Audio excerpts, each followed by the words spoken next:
আমরা মূলত হচ্ছে গত 10 থেকে 15 দিন এখানে এই যে রাস্তায় প্রায় বুক সমেত পানি হয়েছে। তো আমাদের এই দিকে প্রায় 5টা বাড়ি আছে, আর ভিতরের দিকে আরও আছে আর কি। 5 বাড়ির মানুষ সকাল হলে হচ্ছে মানে প্রয়োজনে এই যে আমাদের কয়েকজনের, এই বাড়ির কয়েকজনের আশেপাশে কয়েকজনের নৌকা আছে 2-3টা।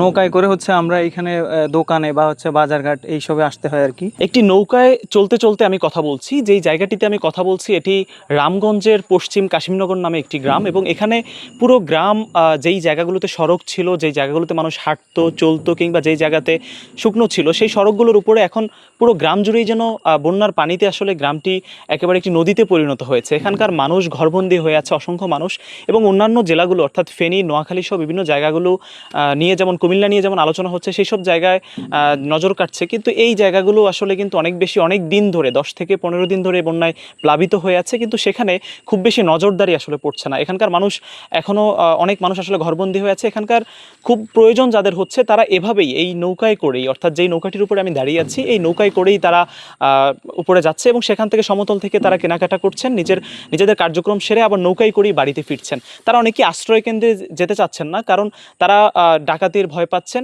এবং নিজের শেষ সম্বলটুকু অর্থাৎ নিজের যে ঘরটুকু আছে সেটুকু নিয়ে আঁকড়ে থাকতে চান। তারা চান না কোনোভাবেই যে এই উপরে যাওয়ার কারণে কিংবা আশ্রয়কেন্দ্রে যাওয়ার কারণে আবার কোনো দুর্ঘটনার শিকার হতে। এই পরিস্থিতি থেকে কতদিন পরে তারা আসলে বেরোতে পারবেন? এই পানি হয়তো নেমে যাবে, এই বন্যা পরিস্থিতি হয়তো নিয়ন্ত্রণে আসবে, কিন্তু এখানকার মানুষের এই কতদিনের যে কষ্ট, পরিশ্রম এবং নির্মম মানবিক যে জীবনযাপন, এই জীবনযাপন থেকে তারা হয়তো বেরো হবেন, কিন্তু তাদের যেই ক্ষতি হয়ে গেছে সেই ক্ষতির আসলে হয়তো পূরণ কখনো হবে না।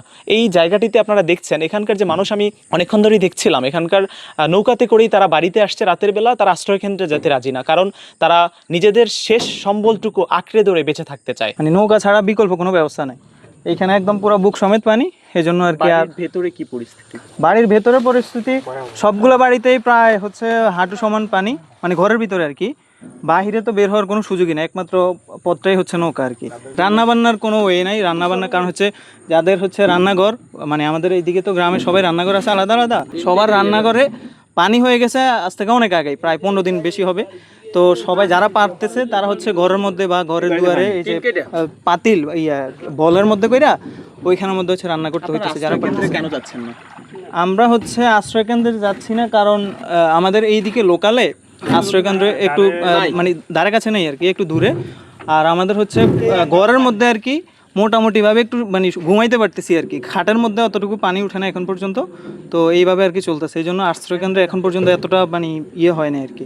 তো এইখানে ত্রাণ নিয়ে আসতেছে এই যে বিগত 4-5 দিন হবে আর কি। এর আগে তেমন একটা ফোকাসে ছিল না, ইনফ্যাক্ট আমাদের এই গ্রাম না, লক্ষ্মীপুরে টোটালি ফোকাসে ছিল না আমাদের যে দেশবাসী আছে ওদের কাছে। তো হচ্ছে এখন আস্তে আস্তে মোটামুটি লক্ষ্মীপুর ফোকাসে আসতেছে। আমরা যে লোকালে আছি, আমাদেরকে হচ্ছে গত 4-5 দিন থেকে এলাকার বিভিন্ন ফাউন্ডেশন বা আমাদের এই যে উপজেলা ভিত্তিক বিভিন্ন ফাউন্ডেশন আছে, ওরা হচ্ছে বিভিন্ন ত্রাণের শুকনা খাবারের ব্যবস্থা করতেছে আর কি। আমাদের যে রাস্তা দিয়ে আমরা গাড়ি চালিয়ে যেতাম, এই রাস্তা দিয়ে এখানে এক বুক নৌকা চলে। এই নৌকা আমাদের কতদিন চলবে একমাত্র আল্লাহ জানে। আমরা এখন মনে করেন সাগরের মাঝখানে বসবাস করি, দ্বীপ। আমাদের এখানে কোনো সরকারি পর্যন্ত আসে আমাদের জন্য রাস্তাঘাটে এমন কোনো ব্যবস্থা করে না।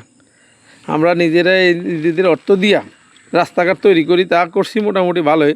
তারপরে সে পানিতে তলাই গেছে। এই বন্যা কাটি উঠে কখন কাটি উঠবো সে আল্লাহ ভালো জানে, কেন আমাদের দুর্ভাগ্য কখনো শেষ হয় না। শুকনা আসলে যে আমাদের ভালো হবে এমন কোনো গ্যারান্টি নেই। আমাদের রাস্তাঘাটের যে সমস্যা, আমরা হাঁটতে দিলে কাটতে পড়ি যে রাস্তা দিয়া। কোনো সরকার, স্থানীয় সরকার বা কেউ আমাদের এই রাস্তাঘাটের দিকে লক্ষ্য করে না। পানি তো না, ঘুম হয় না আমাদের রাত্রেবেলায়। সব থাকে স্বপ্ন, কখন সাপ আসে, কখন ঘরের ভিতরে পানির ভিতরে বাচ্চা খালেতে পড়ে যায়, এটি নিয়ে মানুষের দুশ্চিন্তা। ঘুম কি হয়? এইদিকে একটা নিয়ম করে কি, সবাই রান্নাঘরটা একটু নিচু থাকে সবসময়, মানে রান্নাঘরে অত ব্যয়বহুল কেউ খরচ করে না, একটু অল্প টাকার ভিতরে নিচু করে। আর টয়লেটগুলো একটু অল্প টাকার ভিতরে, মানে স্যানিটারি যেগুলা, এগুলো একটু নিচু থাকে। আমাদের এদিকের টয়লেটগুলা মানে সবসময় ঘর থেকে বাইরে থাকে, রান্নাঘরটাও ঘর থেকে বাইরে থাকে, যার কারণে ওগুলো একটু নিচু থাকে। পানি যখন উঠছে সবার আগে রান্নাঘর এবং কি আপনার টয়লেটগুলোতে পানি উঠছে। তো আমাদের যে রান্নাঘরগুলা, এখন আর ওই রান্নাঘরগুলোতে রান্না হচ্ছে না, এখন যেটাতে থাকে মানুষজন কেউ কেউ গ্যাস সিলিন্ডার ব্যবহার করে চোখের উপরে বা মাথার উপরে, আবার কেউ কেউ নিজেদের যাদের গ্যাস নাই বা রান্না করার কোনো ব্যবস্থা নাই, কেউ কেউ স্টোভ মানে যেটাকে আমরা কেরোসিন তেল দিয়ে স্টোভগুলা ওগুলা অনেকে নিয়ে আসছে বাজার থেকে, টিন কিনে নিয়ে আসে, অনেকে লাড়কির চুলা ব্যবহার করে। তারপরে একই ঘরে এখন যেই ঘরে খাচ্ছে ওই ঘরে ঘুমাচ্ছে, ওখানে আবার রান্না বান্না করতেছে। জিহাদুল ইসলাম, রামগঞ্জ নাগরিক।